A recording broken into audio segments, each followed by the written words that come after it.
my first vlog. So, ang gagawin natin ngayon ay tuturuan ko kayo kung paano mag-edit.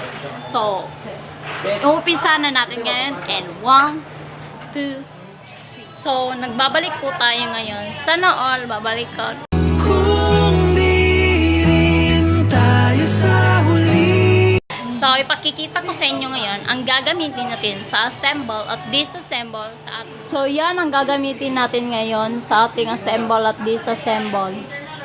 So, papangalanan natin ngayon ang gagamitin natin. So, this is anti-static mat, motherboard, Phillips head screwdriver, loopback adapter, SATA cable, hard disk,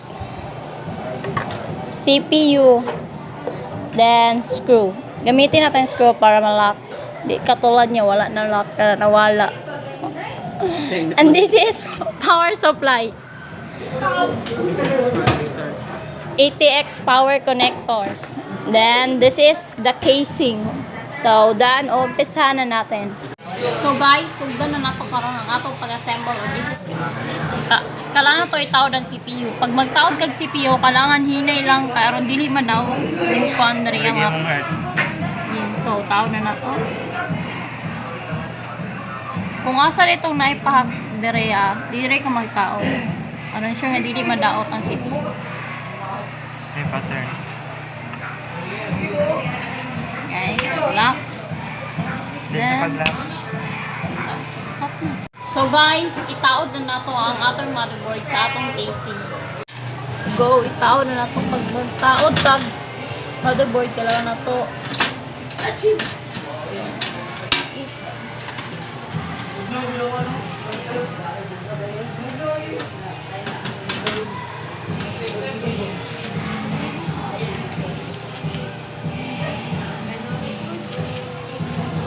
So, taon na to, duwa ka screw.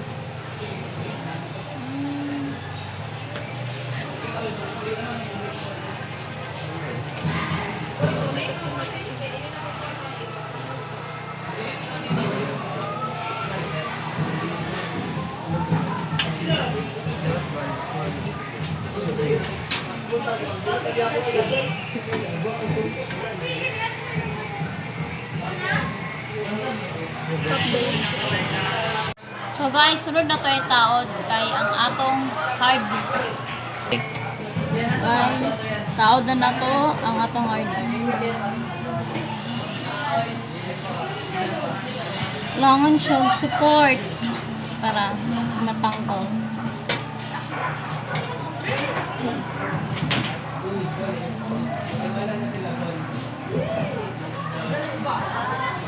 So, duwa ka screw atong dapat itapo aron pantay balance.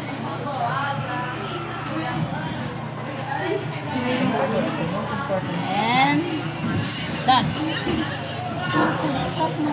Stop na. Kasi sunod na kayo butang kay ang atong power supply.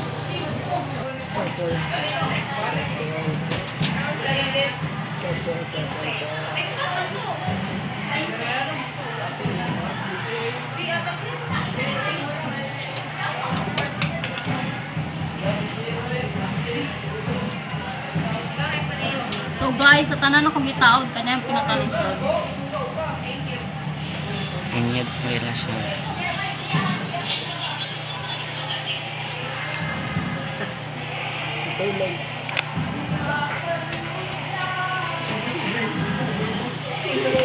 Next.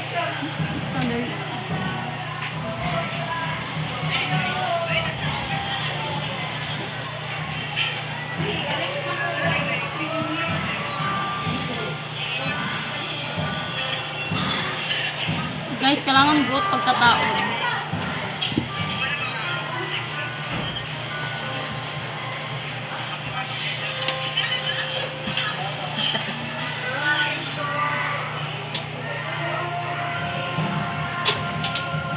Ay, lisod yung kasi taon.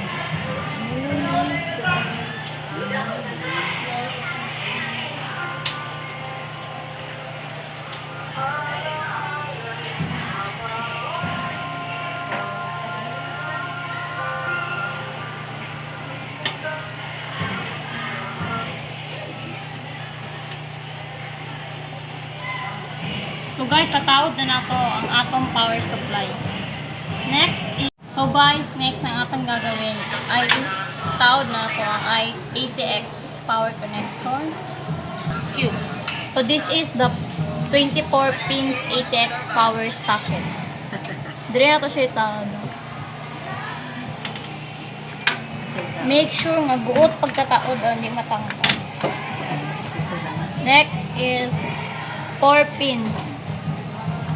So, ang 4 pins na dire guys, oh. Kani, oh.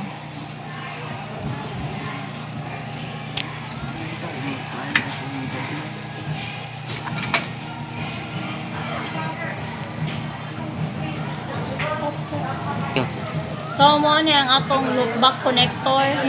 Tawag na to siya sa loopback adapter. Vlog ka na. Dapat sa mga wires sa power supply. Then, ang loopback adapter itawad sa hard disk na to.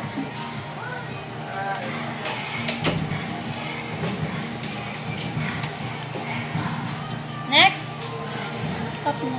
Next is the SATA cable. Taod yapon na to siya sa hard disk.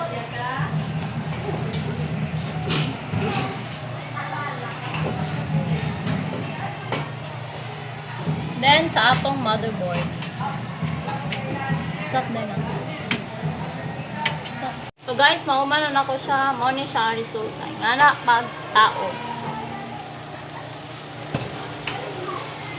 So guys, nauman ako assemble. Pero among relasyon di na pwede i-assemble. Kung di rin tayo sa huli. So that's all guys. Please subscribe our YouTube channel. Thank you. Bye! Boom, baya.